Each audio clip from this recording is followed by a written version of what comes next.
चलिए स्टार्ट करते हैं। आज का हमारा टॉपिक है, कुछ न्यूमेरिकल्स हम लोगों ने देखे थे। आज का हमारा टॉपिक है effect of internal pressure on the dimension of a thin cylindrical shell. ठीक है, इंटरनल प्रेशर का क्या इफेक्ट होगा हमारे थिन सिलिंड्रिकल सेल के डायमेंशन पे। डायमेंशन पे मतलब कि कितना चेंज इन डायमेंशन आ रहा है। ठीक है, यानी कि अगर हम कहें डायमीटर पे क्या होगा तो चेंज इन डायमीटर क्या आ रहा है, लेंथ पे क्या होगा चेंज इन लेंथ कितना आ रहा है। ठीक है, चेंज इन वॉल्यूम कितना आ रहा है। ठीक, तो सब कुछ हमारा सेम है। देखिए यहाँ पे भी हम कह रहे हैं कि let P equal to internal pressure of fluid.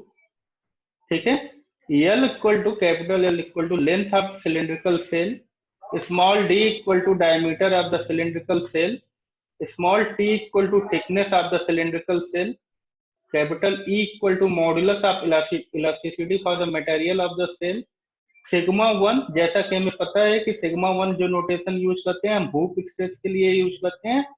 ठीक है, हूप स्ट्रेस को ही हम सर्कमफ्रेंशियल स्ट्रेस भी कहते हैं, या ऐसे कह लीजिए कि सर्कमफ्रेंशियल स्ट्रेस को ही हम हूप स्ट्रेस भी कहते हैं। सिग्मा टू क्या है हमारा, longitudinal stress in the material. ठीक है, चलिए म्यू हमारा क्या है, वो पॉइजन रेशियो है। ठीक, डेल डी हम कह रहे हैं कि change in diameter due to stresses set up in the material. ठीक, डेल एल इक्वल टू हम कह रहे हैं चेंज इन लेंथ, और डेल वी इक्वल टू कह रहे हैं हम चेंज इन वैल्यू। ठीक है, ये तीनों हमारे जो हैं, ये तीनों जो हमारे हैं वो चेंज इन डायमेंशन हमारे दिखा रहे हैं। ठीक है, एक डायमीटर में कह रहा है, एक लेंथ में कह रहा है, एक वॉल्यूम में कह रहा है। अब एज वी नो डैट, क्या हमें पता है, हमें पता है कि value of sigma one and sigma two यानी कि सर्कमफ्रेंशियल स्ट्रेस और लॉन्गिट्यूडनल स्ट्रेस की वैल्यू जो है हमारी, वो हमें पता है। तो क्या पता है, sigma one equal to P D upon two T, और सिग्मा टू इक्वल टू क्या हमें पता है, P D upon four T. इसको हमने कह लिया क्या, इक्वेशन ए। ठीक है, इक्वेशन ए जो कि हमें पहले से पता था। अब हम कह रहे हैं कि let e one, small e है ये ध्यान रखिएगा, इस e one equal to circumferential strain and e two equal to longitudinal strain.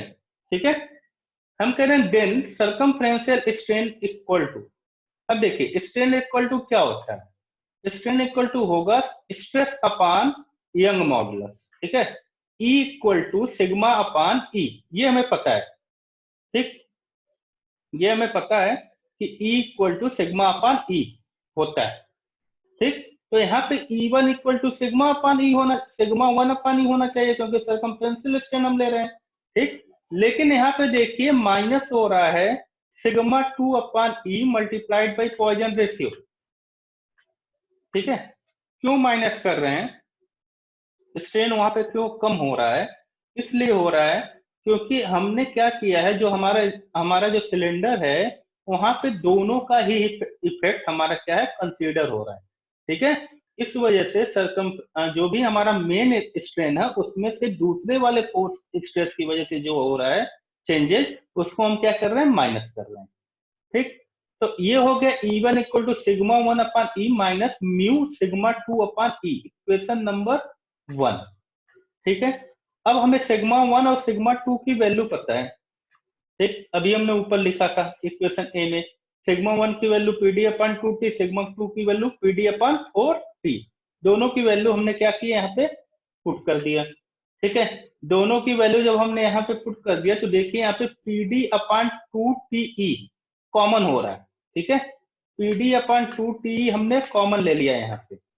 जब हमने कॉमन लिया यहाँ पे तो देखिए ब्रैकेट में क्या बच रहा है, one minus mu upon two.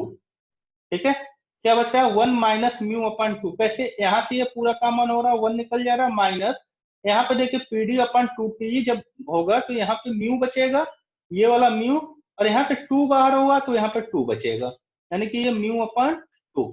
ये हो गया इक्वेशन नंबर टू। ठीक, अब सेम इसी तरह हम लॉन्गिट्यूडनल स्ट्रेन निकालेंगे। जब लॉन्गिट्यूडनल स्ट्रेन निकालेंगे तो ई टू इक्वल टू क्या हो जाएगा, सिग्मा टू अपॉन ई minus mu sigma one upon e. ठीक है, ये होगा हमारा इक्वेशन नंबर 3। अब इक्वेशन नंबर 3 में जब हम वैल्यू सिग्मा 2 और सिग्मा 1 की पुट करेंगे तो ये पीडी अपॉन 4टी हो जाएगा और ये हमारा हो जाएगा म्यू पीडी अपॉन 2टी ई। यहां से भी हमने पीडी अपॉन 2टी बाहर लिया, कॉमन लिया है। ठीक, तो ये क्या हमारा हुआ 1/2 माइनस म्यू, इसको हमने कहा इक्वेशन नंबर 4, ये हमारा बचा। अब हम कह रहे हैं, देखिए अब हम कह रहे हैं कि but circumferential strain is also given as, also given as मतलब by डिफिनेशन कैसे हम दे रहे हैं, ठीक है ना। तो कैसे हो रहा है E1 इक्वल टू सर्कमफ्रेंशियल की बात कर रहे थे हम, तो change in circumference due to pressure upon original circumference. ठीक है, अब चेंज इन सर्कमफ्रेंस क्या होगा, final circumference minus original circumference upon original circumference. ठीक है, अब देखिए कुछ सेक्शन हमारा इस तरह से था,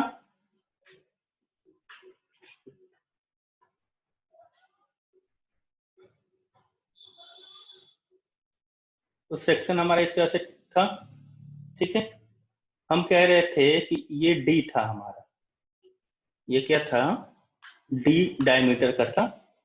ठीक है, तो डी डायमीटर का था, तो सर्कमफ्रेंस की अगर बात करेंगे हम, सर्कमफ्रेंस की अगर हम बात कर रहे हैं इस केस के लिए तो क्या होगा, सर्कमफ्रेंस को ही परिधि बोलते हैं, पाई डी। ठीक है, 2 पाई आर या पाई डी। ठीक है, अब देखिए ये 2 पाई आर या पाई डी हो गया, ये हमारा क्या है ओरिजिनल सर्कमफ्रेंस है। ठीक है ना, अगर हम कह रहे हैं कि हमारा चेंज इन डायमीटर कितना हो रहा था, चेंज इन डायमीटर हम ले रहे थे डेल डी। ठीक है, डेल डी हम ले रहे थे चेंज इन डायमीटर, तो हमारा फाइनल डायमीटर क्या होगा, देखिए यहाँ पे हमने डेल डी माना हुआ था अपना चेंज इन डायमीटर। ठीक है, तो फाइनल डायमीटर क्या हो जाएगा हमारा इस केस के लिए डी प्लस डेल डी, तो फाइनल सर्कमफ्रेंस क्या हो जाएगा पाई डी प्लस डेल डी, और हमारा ओरिजिनल वाला सर्कमफ्रेंस क्या है पाई डी, या हम इसको 2 पाई आर भी लिखते हैं। ठीक है, तो ये हमारा पाई डी हो गया। अब हम क्या कर रहे हैं, इस ब्रैकेट को ओपन कर रहे हैं। ठीक है, जब इस ब्रैकेट को ओपन करेंगे तो क्या होगा, पाई डी मल्टीप्लाई करके फिर प्लस पाई डेल डी। ठीक है, और यहाँ पे ये माइनस पाई डी ऑलरेडी है।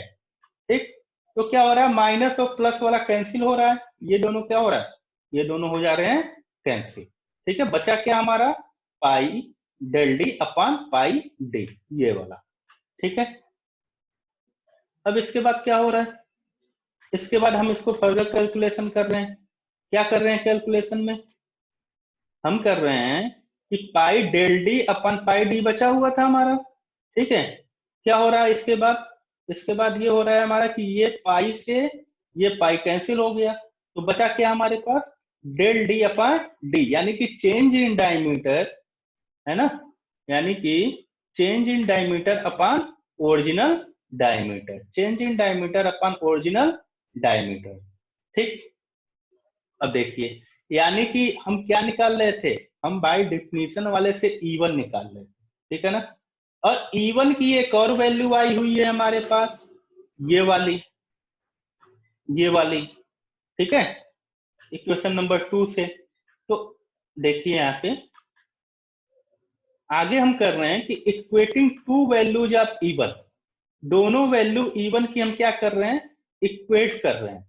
जब दोनों वैल्यू E1 की हम क्या करेंगे इक्वेट करेंगे तो क्या होगा, देखिए ये यहां से हमारा क्या आया था, यहां से आया था डेल डी अपॉन डी, और वहां से आया था हमारा P D upon 2TE 1 minus mu upon 2, इसको हमने कह लिया अपना इक्वेशन नंबर 6।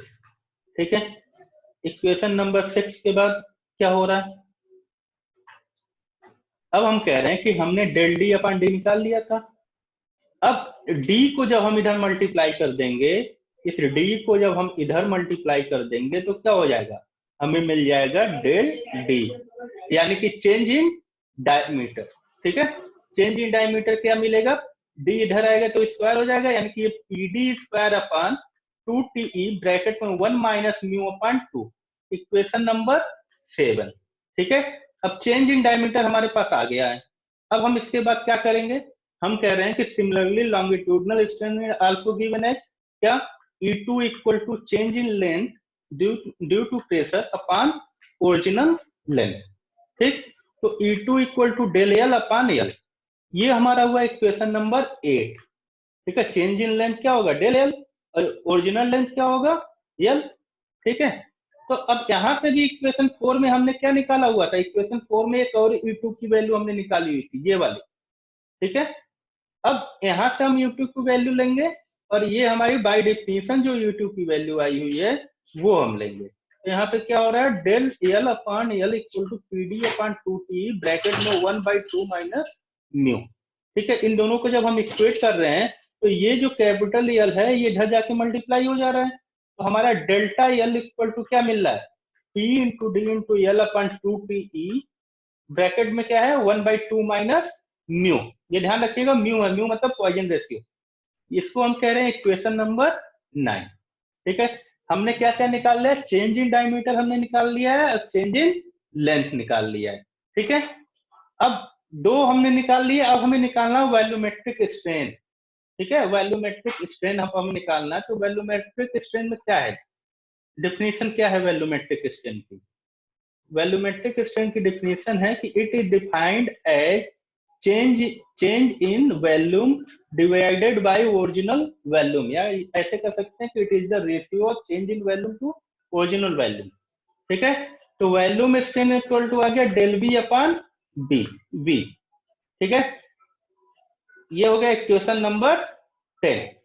ठीक है, अब यहां से चेंज इन वॉल्यूम देखिए हमारा क्या होगा, चेंज इन वॉल्यूम क्या होगा, final volume minus original volume. ठीक है, final volume minus original volume. अब ध्यान दीजिएगा, एरिया क्या था, जो हमने सर्किल बनाया था उसका एरिया क्या आता अगर डी हमारा होता तो, π/4 डी स्क्वायर, अगर डी हमारा डायमीटर है तो ये हमारा एरिया आता, और लेंथ हमारा पता है हमें कि एल, कैपिटल एल। ठीक है, तो original volume equal to π/4 D square multiplied by L, ये हमारा ओरिजिनल वॉल्यूम आ गया। अब फाइनल वॉल्यूम क्या होगा, है ना, तो फाइनल वॉल्यूम क्या होगा, final area cross section multiplied by final length. ठीक, final volume equal to final area of cross section multiplied by final length. ठीक है, क्या होगा देख लेते हैं भाई, होगा ये कि π/4 डी प्लस डेल डी का स्क्वायर, भाई डायमीटर π/4 डायमीटर का स्क्वायर होता है। ठीक है, तो डी प्लस डेल डी का स्क्वायर। ठीक है, ये हमारा फाइनल डायमीटर था, डी प्लस डेल डी, इसका स्क्वायर हो जाएगा। फाइनल लेंथ हमारा क्या था, एल प्लस डेल एल। ठीक, अब इसके बाद क्या होगा, अब इसके बाद फाइनल वैल्यू हमें निकालना है, तो दोनों को मल्टीप्लाई कीजिए। जब दोनों को हम मल्टीप्लाई कर रहे हैं तो हमारा क्या मिल रहा है, π/4, पहले तो इसे स्क्वायर वाले को खोल लीजिए ए प्लस बी वाले फॉर्मूले से, तो क्या हो रहा है, D square plus del D का square plus 2D del D multiplied by L plus del L. ठीक है, फिर हम कह रहे हैं कि π/4 डी स्क्वायर, अब दोनों का देखिए एल प्लस डेल एल है तो मल्टीप्लाई करना है हमें, तो एक बार एल से मल्टीप्लाई इस पूरे का कीजिए और एक बार डेल एल से कीजिए पूरे का मल्टीप्लाई। ठीक है ना, इस पूरे का, तो जब एल से मल्टीप्लाई किए तो D square L del D square L 2DL del D मिला, और फिर जब डेल्टा एल से कर रहे हैं, डेल एल से कर रहे हैं, तो del L D square del L del D square 2D del D del L मिला। ठीक है, अब देखिए जब डेल के साथ है और पावर्स उसके ज्यादा हो रहे हैं तो वो हम निगलेक्ट कर सकते हैं। ठीक है, बहुत ही स्मॉल क्वांटिटीज होंगी तो हम उसको क्या कर रहे हैं, निगलेक्ट कर सकते हैं। तो on neglecting smaller quantities such as del D square L del L del D square 2D del D del L, यानी कि ये आखिरी वाले तीनों क्या कर रहे हैं हम, यहाँ पे डेल एल के साथ आ रहा है। ठीक है, ये वाला आखिरी नहीं, एक ये वाला टर्म और ये आखिरी वाले टर्म। ठीक है, जहां पे डेल डी के लिए स्क्वायर या फिर दो आ रहे हैं डेल। ठीक है, तो हम उसको क्या करें, निगलेक्ट करें। अब फाइनल वैल्यूम क्या बचेगा हमारा, π/4 D square L 2DL del D और डेल एल डी स्क्वायर, ये हमारा बचा है। अब चेंज इन वैल्यूम क्या होगा, अभी हमने ऊपर देखा कि final volume minus original volume, तो फाइनल वैल्यूम हमने अभी अभी निकाल लिया है, फाइनल वैल्यूम हम यहाँ पे पुट करेंगे और ये हमारा ओरिजिनल वैल्यूम है, ठीक है ना, ये हमारा क्या है, ओरिजिनल वैल्यूम है। अब क्या आ जाएगा, ये माइनस कर दें हम यहाँ से, तो हमारे पास बचेगा pi by 4 2dl del D और डेल एल डी स्क्वायर, ठीक है, ये चेंज इन वैल्यूम बचा हमारे पास। अब वैल्यूमेट्रिक एक्सचेंज हमें पता है क्या होता है, डेल वी अपॉन वी, ठीक है, डेल वी अपॉन वी, तो change in volume upon original volume, ठीक है, हम इसको पुट करेंगे यहाँ पे और इसको क्या करेंगे, डिवाइड करेंगे, ये बीच में प्लस है तो दोनों दो पार्ट में इसको अलग अलग कर लेंगे और फिर डिवाइड करेंगे। तो जब पहले वाले पार्ट को लेकर डिवाइड करेंगे तो पाई बाई फोर कट जाएगा, ठीक है, एक यल कटेगा और एक डी कटेगा, देखिए यहाँ पे पाई बाई फोर कट जाएगा जब पहले वाले पार्ट को लेकर कर रहे हैं, एक डी यहां से कट जाएगा और एक यल कट जाएगा, ठीक है, तो बचेगा क्या, 2 डेल डी अपॉन डी, ठीक है। जब हम दूसरे वाले टर्म को लेंगे, ठीक है, दूसरे वाले टर्म को लेंगे तो हम देख, ठीक है, क्या होगा कि देखो पाई बाई फोर तो इस बार भी कटेगा, ठीक है, क्योंकि इधर सेम आएगा, तो उसके बाद क्या होगा, ये डेल एल है, ये एल है, ये डी स्क्वायर है, तो डी स्क्वायर से डी स्क्वायर कट जाएगा और बचेगा क्या, डेल एल अपॉन एल, यानी कि ये वाला टर्म, ठीक है, डेल एल अपॉन एल, ठीक। अब इसके बाद क्या हो रहा है, डेल डी अपॉन डी अभी अभी हम ऊपर निकाले, क्या निकला था हमारा E1, और डेल एल अपॉन एल क्या हमारा निकला था E2, इक्वेशन नंबर 5 और 8, ठीक। अब इसके बाद हम क्या कर रहे हैं कि E1 और E2 की वैल्यू हम क्या करेंगे, पुट करेंगे जो हमने कैलकुलेट करके निकाला था। E1 की वैल्यू हमने निकाली थी PD upon 2ET 1 minus mu upon 2, और E2 की वैल्यू हमने निकाली थी PD अपॉन, क्या निकाला था, PD upon 2ET 1 by 2 minus mu, ठीक है। PD अपॉन 2ET हमने बाहर कॉमन ले लिया है और जो बचेगा हमारे पास क्या बचेगा, 2 बचेगा पहले वाले टर्म से, इस पहले वाले टर्म से, और इस वाले से क्या बचेगा, 2 म्यू अपॉन 2, ठीक है। फिर इसी तरह यहां से क्या बचेगा, 1 बाई 2 और म्यू, ठीक है, दोनों न्यूमेरिकल वाले को एक साथ हमने कर लिया 2 प्लस 1 बाई 2, और माइनस म्यू हमने एक साथ कर लिया, ठीक है। अब इसके बाद हम क्या कर रहे हैं कि उसको सॉल्व कर ले रहे हैं, तो ये आ जाएगा 5 बाई 2 और ये आ जाएगा 2 म्यू, और ये हमारा PD अपॉन 2ET ऑलरेडी है, ठीक है। तो also change in value del V equal to क्या आ जाएगा, ये V हमने इधर मल्टीप्लाई कर दिया है और 2E1 प्लस E2 यहीं से आया है, देखिए पीछे मैं दिखा देता हूँ, एक तो ये आ गया था हमारा वैल्यूमेट्रिक स्ट्रिंग, ठीक है, और एक हम यहां से लिख सकते हैं, यहीं से ये डेल V अपन V था, यहाँ पे ये क्या था, डेल V अपन G, यानी कि change in volume upon volume original value, ठीक है। और अगर इस V को हम इधर ले आएंगे तो क्या हो जाएगा, मल्टीप्लाई में हो जाएगा, यानी कि change in volume del V equal to क्या जाएगा, V ब्रैकेट में 2E1 प्लस E2, ठीक है। तो ये सेम यहाँ पे हमने क्या किया है, यहाँ पे लिख लिया है, तो डेल V यानी कि change in volume equal to original volume multiplied by 2E1 plus E2, ठीक है।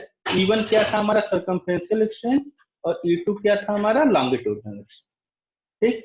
तो ये रिलेशन हमारा आया तीनों में, रिलेशन मतलब ये कि हमने चेंज इन डायमीटर निकाला, चेंज इन लेंथ निकाला और चेंज इन वैल्यूम निकाला, या एक तरह से कहें वैल्यूमेट्रिक स्ट्रेन भी निकाला, ठीक है।